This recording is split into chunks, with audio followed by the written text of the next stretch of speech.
All right, everybody, welcome to Bulletproof Training. My name is Colton Manley. I'm an NASM certified personal trainer, and I enjoy everything there is to know about health and fitness, about nutrition. So I spend a lot of time in the research and with the most up-to-date science based on kind of these things. Today, we're going to talk about Hypertrophy Essentials, basically the way that we can maximize muscle growth when we spend time in the gym. If there's anything that you feel like I share that is kind of not explained well enough or kind of veers people to think differently from what the science and the research actually is, that's my bad. I try my best to kind of articulate this information to not only be easily comprehensible, but to be factual and science-based as well. So I spend a lot of time in the research. I do my best to make sure that all of this is absolutely 100% true. So if there's anything that kind of is misunderstood or if there's anything that's just not right, feel free to reach out to me through Instagram, my Facebook page, wherever, just whatever platform that you're seeing it on right now, or you could, of course, email me at bullet.proof.training.co@gmail.com, and I'll respond to really any of your questions or just anything that you want to talk about.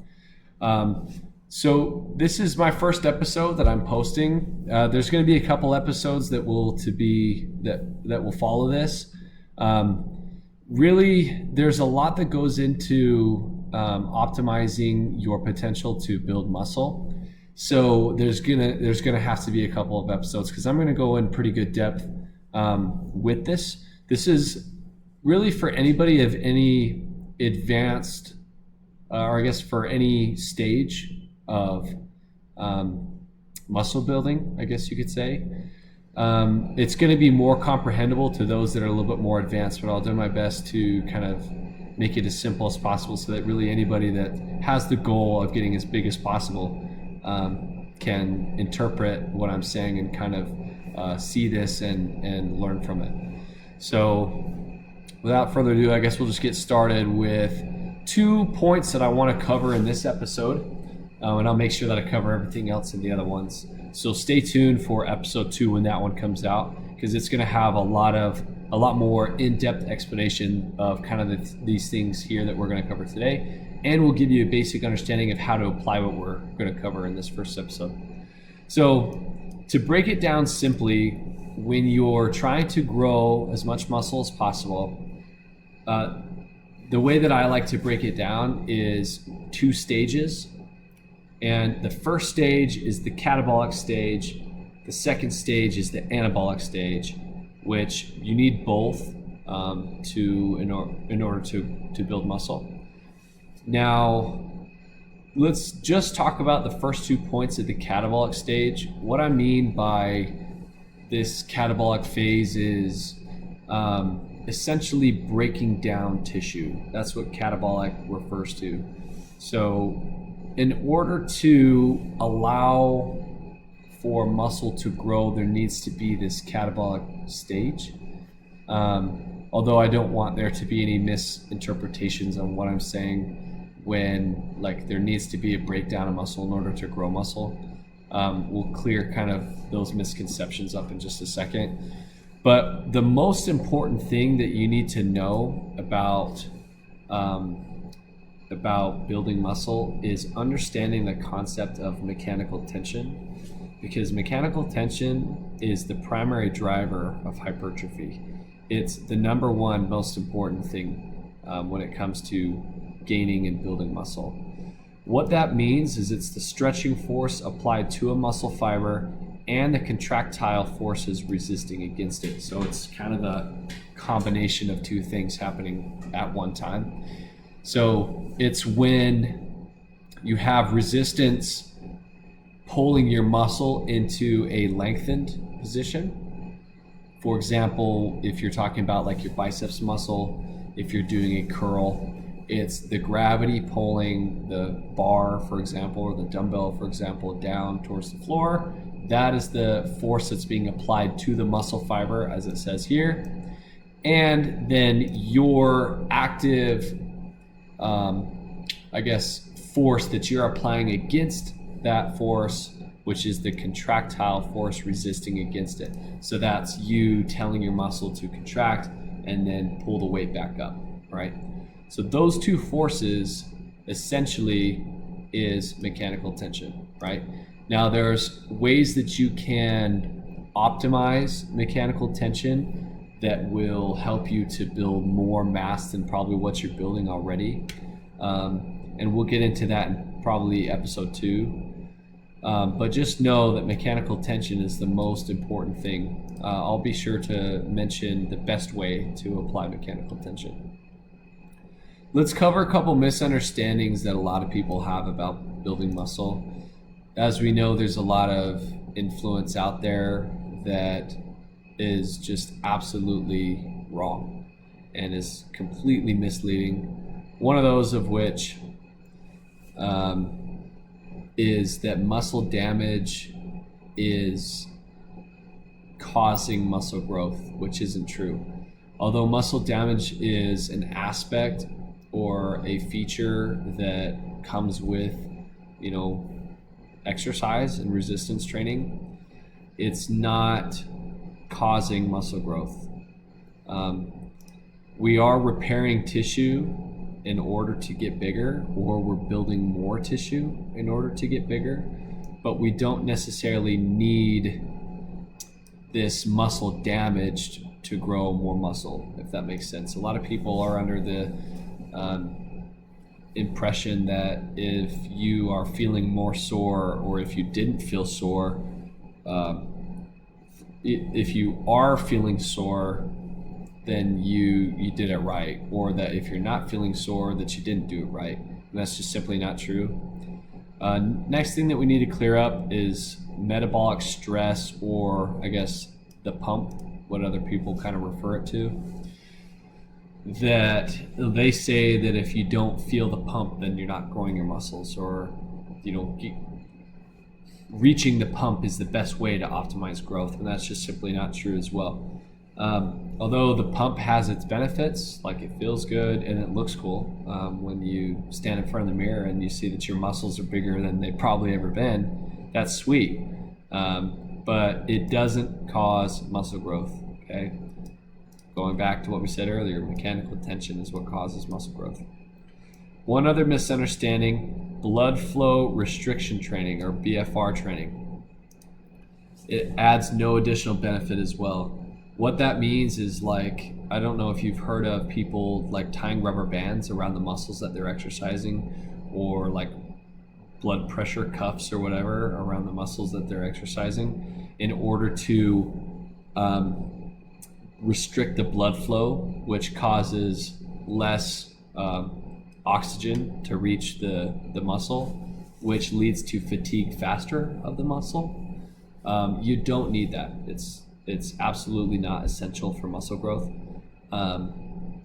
But the only benefit that it really does is it will kind of lead you to fatigue quicker, because you don't have the oxygen supplied to your muscles, which can have a benefit if you are pressed for time, I guess, during your training. But really, you don't need the blood flow restriction training at all. It's absolutely unnecessary. Point number 2, progressive overload. Progressive overload refers to the gradual increase of stress on the working muscles during training. This is over time. Progressive overload is absolutely essential to growing more muscle, because as you develop more musculature, you're likely going to develop more strength as well. And with the increase in strength, you need to also increase the demand on your muscles, or else the type of training that you will do, if it stays the same, will not enhance, and it will not grow and progress. So you need to make sure that as every time that you come into the gym, you are applying some sort of progressive overload during your exercises. And let's talk about ways that you can do that. So say you come into the gym week number 1, lifting 100 pounds for your the barbell bench or whatever. next time you come into the gym, a good way to allow progressive overload is to maybe add 5 pounds to the exercise, so you can increase in weight for that next exercise. And now it becomes more demanding, right, the next time that you go in. So that's probably one of the most simple ways. Another pretty simple way is to increase the amount of repetitions or reps that you do. So how many times did you go through a full range of motion when you are, or I guess any range of motion when you're doing the exercise?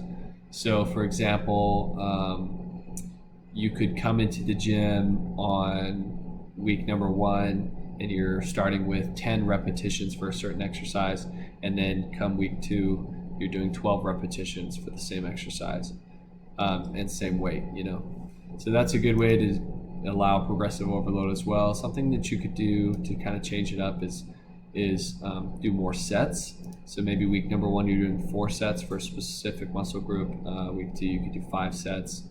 What sets is referring to is the combined times that you are doing so many reps. So for example, if I do 12 reps 3 times, then I've done 3 sets of 12, right? That's what the sets is referring to. I would be a little cautious about increasing the amount of sets beyond like a high number. A good general range is like 3 to 5 sets for any given, muscle group. If you start creeping into those higher numbers, you could potentially risk doing too much overall volume, which is another thing that we'll talk about in probably episode number 2. But you definitely can change the amount of sets that you do for your exercise to allow for progressive overload. Another thing that you could do is change the tempo, and a good way to do that is to allow yourself to go a little bit maybe like slower on the exercise. So maybe if you're doing like a barbell bench press, you could go down for 1 second and then press the bar back up for like 2 seconds the first week, and then maybe the next week you could go down for 2 seconds, up for 2 seconds. That will lengthen that tempo, causing a little bit more effort put into the exercise, right? Next thing is that you can change or kind of experiment with different ranges of motion. A good idea is to do the full range of motion for most exercises, and we'll talk more about range of motion later as we get into the next episode. But a good idea is to do the complete range of motion. Although if you're doing partial ranges of motion or only doing the active ranges of motion, maybe increase that to full range of motion. That I guess can help you with progressive overload. Just having better form, really. If you kind of have a sucky form where you are utilizing more muscle groups than you should, maybe change up your form so that you better isolate that muscle or bias that muscle. So there's that you could do as well. Exercise variety is a great way to apply progressive overload. I would be cautious about some varieties of exercises. As we know, there are exercises that are better at targeting the muscle than other exercises. And this goes in pretty deep. Like there's a lot of different exercises that you can do. Exercises that provide good stability and allow you to execute with pretty good form easily, especially if you're a beginner, are a good way to select an exercise. Although as you get more advanced with different exercises, maybe now you can take away the stability aspect of the exercise. Maybe if it's like a chest supported row, you can't take away the chest support. And now your muscles are working to stabilize a little bit better. That's changing the variety a little bit. Or you could go from less stable movements to more stable movements, like going from like a dumbbell bench press to a barbell bench press. Now you can load the bench press a little bit heavier now that you are a little bit more stable, and you don't have to worry about those other little stabilizing muscles that are trying to keep yourself balanced and all that stuff. That's another good way to kind of switch up the variety and allow your muscles to be stimulated in different ways that they may not be used to anymore.